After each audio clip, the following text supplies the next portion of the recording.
Em 1910, o governo brasileiro assume publicamente a defesa dos direitos indígenas com a criação do SPI, Serviço de Proteção ao Índio. Rondon vê, então, reconhecido oficialmente todo o seu trabalho em prol do índio brasileiro.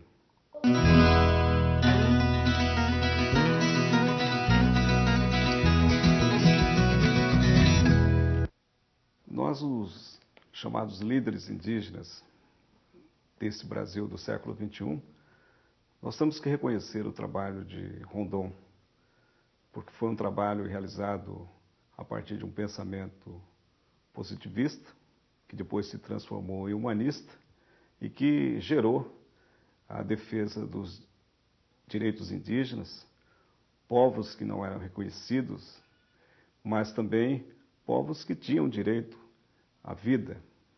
E Rondon, quando ele leva o chamado progresso, ele se depara com uma civilização intacta da chamada modernidade.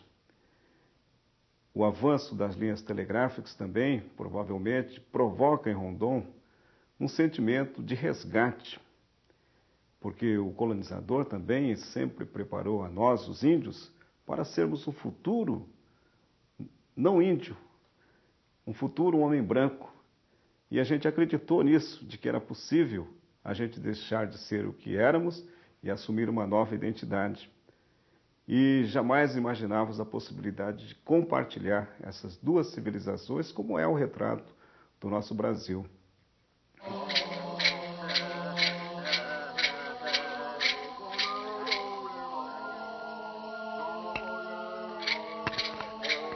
Em suas inúmeras incursões pelo Brasil Central e pela Amazônia, Rondon travou contato com várias tribos indígenas. Porém, estabeleceu uma relação especial com os Bororo, seus antepassados, e com os Pareci, que trabalharam com ele na implantação e manutenção das linhas telegráficas. Eu me pergunto na minha tese por que será que Rondon teve tanto sucesso no trabalho com os índios Pareci, mais do que com os outros índios. Na perspectiva dos índios, Rondon foi compreendido como um herói mítico. Rondon foi incorporado na cultura dos Pareci. Eu faço essa analogia com o mito de origem dos Pareci. Eles surgem num lugar chamado Ponte de Pedra, que onde depois foi uma estação telegráfica. Então eles saem das pedras através de um grupo de irmãos. E havia um irmão mais velho, o Azarem, que era o irmão que determinava onde é que o povo Pareci deveria morar. E o Marechal Rondon chega no momento em que os índios vivenciam um caos pela invasão dos seringais, e ele, como herói mítico, também passa a determinar onde é que as pessoas iam morar e redistribuiu o território como fazia o herói mítico. Então ele se estabeleceu como uma espécie de uma chefia Pareci e passa então a proteger os índios. Em Cuiabá, nossa equipe conheceu Simval da Silva Zuazocoeiro, mestiço de uma índia Pareci com um telegrafista de Rondon. Ele nos levou até a estação Pareci, na região central de Mato Grosso, onde nasceu e viveu com um dos muitos grupos de Pareci espalhados pelo estado. Aqui, né, você vê a demarcação de Rondon, que é das 3.680 hectares, aquela parte ali, né, toda aquela parte daí para cá, né, cruza e vai direto para cá, para o sentido leste. Lá ela faz o ângulo, né, sentido norte. E você vê que foi tudo invadido por fazendeiros, né? Ficamos com desses 3.680 hectares, temos 360 hectares só. Você vê que é onde que colocaram a placa. A placa, você vê que colocaram na BR, né? A divisa, que como se a BR que fosse a divisa dos índios, e não é. A demarcação é lá atrás, onde eu mostrei para vocês anteriormente.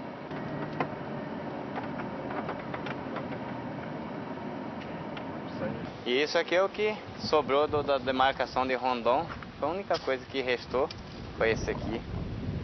Vamos chegar na casa do meu primo, que agora é ele quem reside aqui, né?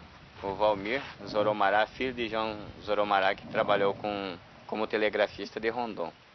Meu pai era guarda-fio. Nós somos em 40 pessoas. Nós somos em 40. Não que reside aqui dentro da área, né? A maioria está para a cidade. Quando começaram a abrir para cá, eles foram saindo.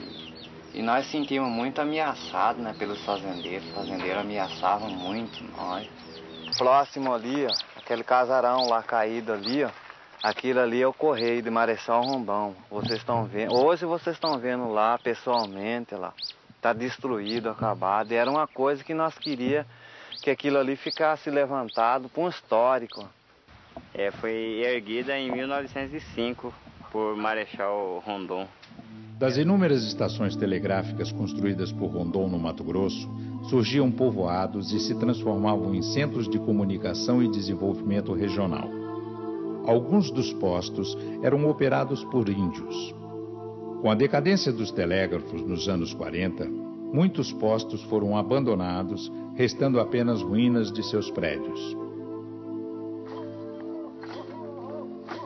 Rondon, então, se depara com uma contradição criada pelo homem branco.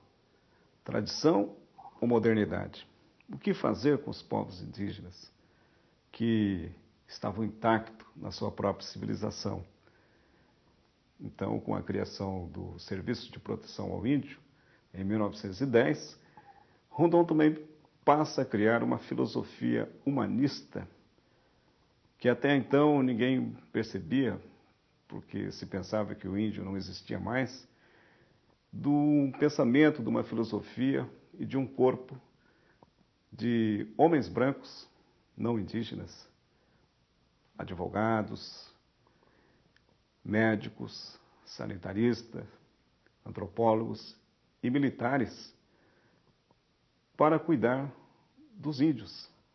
Surge então o pensamento indigenista, baseado principalmente em dois pensamentos de Rondon. Primeiro pensamento: morrer se preciso, matar nunca. Segundo pensamento: fazer do índio um índio melhor. É incrível como uma filosofia pode ser posta no coração dos homens que chegam a encarnar um princípio duro como esse. Invadindo o território indígena, que eles eram os invasores, mortos pelos índios, não revidam. Isso se deve a Rondon. A dedicação e o respeito aos povos indígenas inspiraram decididamente várias gerações de sertanistas que tinham no Marechal um modelo a ser seguido. Homens como Darcy Ribeiro, os irmãos Vilas Boas, Noel Núteus, Porfírio Carvalho e Sidney Possuelo assumiram a herança de Rondon, aplicando cada um a seu tempo os ensinamentos deixados nos caminhos abertos por ele. Em especial uma herdeira, esta com reais laços familiares, Elizabeth Amarante Rondon, neta do Marechal, encarna a luta de preservação dos povos indígenas.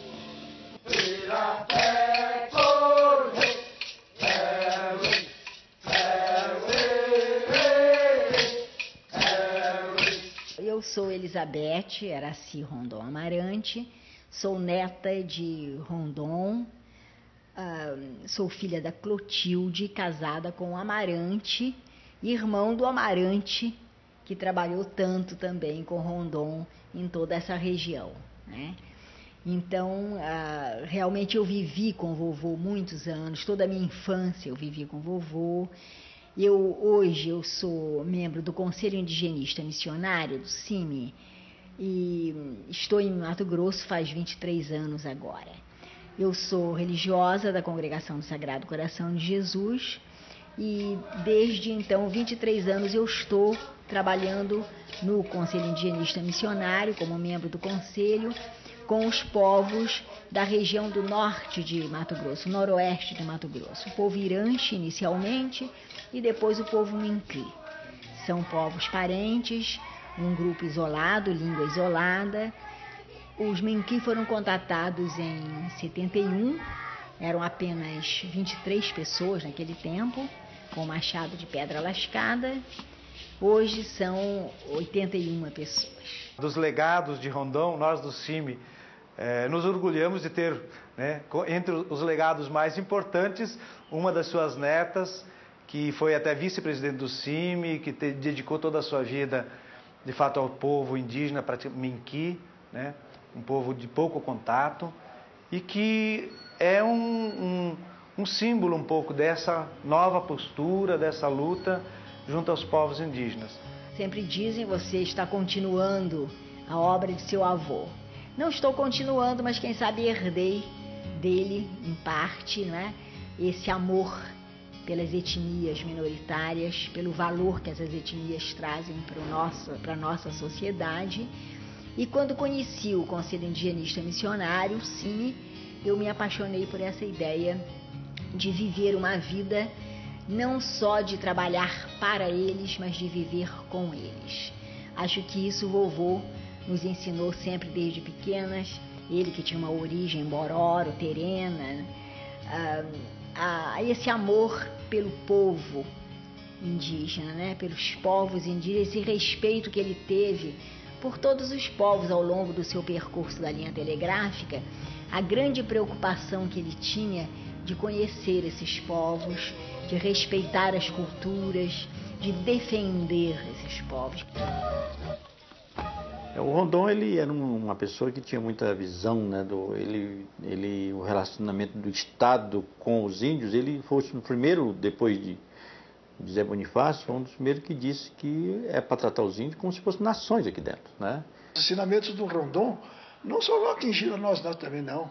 A política rondoniana era aquela do Darcy, era aquela do próprio Noé Núteres. Noé adorava o Marechal, né?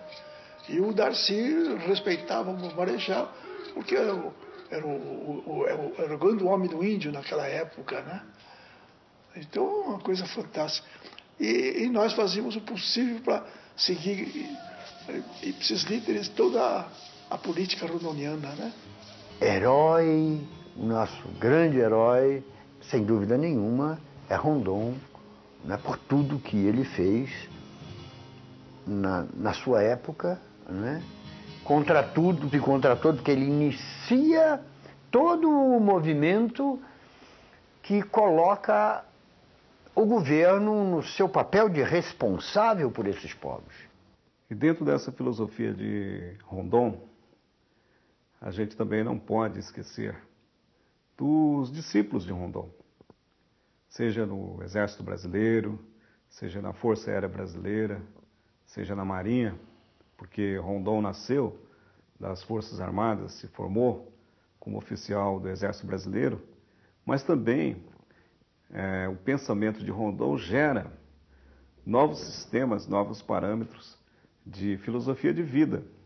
O Núteus como médico que acompanhava de perto, convivia com a tuberculose que assediou as comunidades indígenas, que matou muita gente. Descobriu, por exemplo, que a gripe, que é tão comum no meio urbano, que muitas vezes não faz mal para quem mora na cidade, mas lá na aldeia a gripe mata. Da mesma forma que os irmãos Vilas Boas, que abandonaram suas vidas em São Paulo, seus familiares, e foram construir uma nova etapa de relacionamento, claro que levando, de alguma maneira, uma nova forma de civilização, mas também aprenderam a respeitar os códigos daquela civilização que estavam lá no interior do Brasil. E os irmãos Vilas Boas, que fizeram uma série de contatos com povos arredios e que possibilitaram aquilo que vai ser a ilha ecológica do Brasil, em pleno centro-oeste, que é o Parque Indígena do Xingu. A gente não pode esquecer de pessoas que fizeram contato com o Chavante, por exemplo, como o Chico Meirelles, e também da nova geração de indigenistas, de sertanistas, que ainda hoje estão lá no meio das matas, vivendo, compartilhando, convivendo e lutando para defender os interesses indígenas, como Sidney Possuelo, que coordena essas ações através da FUNAI. A FUNAI nasce do SPI, criado por Rondon. Então ela herda não somente equipamentos ou isso, aquilo, mas ela herda os homens e as práticas, a filosofia. Então a filosofia, ainda da FUNAI, era a filosofia de efetuar contato, efetuar contato, efetuar contato. Quando você via o índio isolado, ele vive tranquilo, ele vive bem, está no seu métier.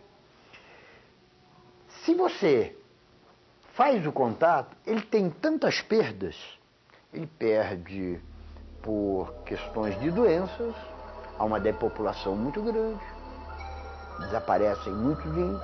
Quando não desaparece a tribo inteira, eles têm uma grande diminuição no seu contingente humano. Se você não faz o contato e os deixa, anos depois você volta lá, eles já não existem mais. Porque as frentes pioneiras da civilização, do desenvolvimento nacional, vão entrando e vão empurrando e vão desaparecendo aqueles povos. E também o trabalho que vem sendo feito ainda hoje, persistentemente, por pessoas como o Carvalho, Porfírio Carvalho, junto aos Waimiri Atuari, na Amazônia brasileira. Me chamaram porque os índios Waimiri Atuari tinham atacado um grupo de funcionários, tinha morto os funcionários, e eu fui chamado para trabalhar, fazer parte da equipe lá. É um projeto de vida, né, aos índios Waimiri Atuari, que consistia num projeto por 25 anos, e que nós íamos resgatar toda a dignidade dele e a autonomia que eles tinham antes do contato. Era uma dívida que a sociedade brasileira tinha. E nós temos um sistema de saúde funcionando, não é um sistema do governo, é um sistema nosso mesmo, que nos deixa muito tranquilo com relação à vida deles. Nós temos um sistema de escolar próprio, que não segue o sistema normal daqui, e que eles mesmos constroem. Hoje os índios, aqueles 374 que nós começamos em 86, hoje são 925 índios. E esses 925 índios felizes da vida. Esses 925 índios não estão sobrevivendo, estão vivendo. E eles hoje, eu posso dizer sem nenhum medo de ser contestado, são os índios que vivem em melhor situação nesse país. E talvez no mundo. E no meio de todo esse valor de busca da paz, através do diálogo e do respeito mútuo, a gente não pode também se esquecer de um dos mais polêmicos, mas não contraditório, porque tinha um objetivo claro, que foi o professor Darcy Ribeiro. O antropólogo, educador e pensador Darcy Ribeiro foi, dos herdeiros de Rondon, o que mais se empenhou em difundir a sua obra. Durante a longa convivência com o Marechal, Darcy foi seu porta-voz e intérprete. Liderou a campanha por sua candidatura ao Prêmio Nobel da Paz, obtendo adesões irrestritas das mais diferentes áreas da comunidade internacional, em reconhecimento à sua importância para a paz entre os povos. O processo do prêmio foi interrompido com o seu falecimento em 1958.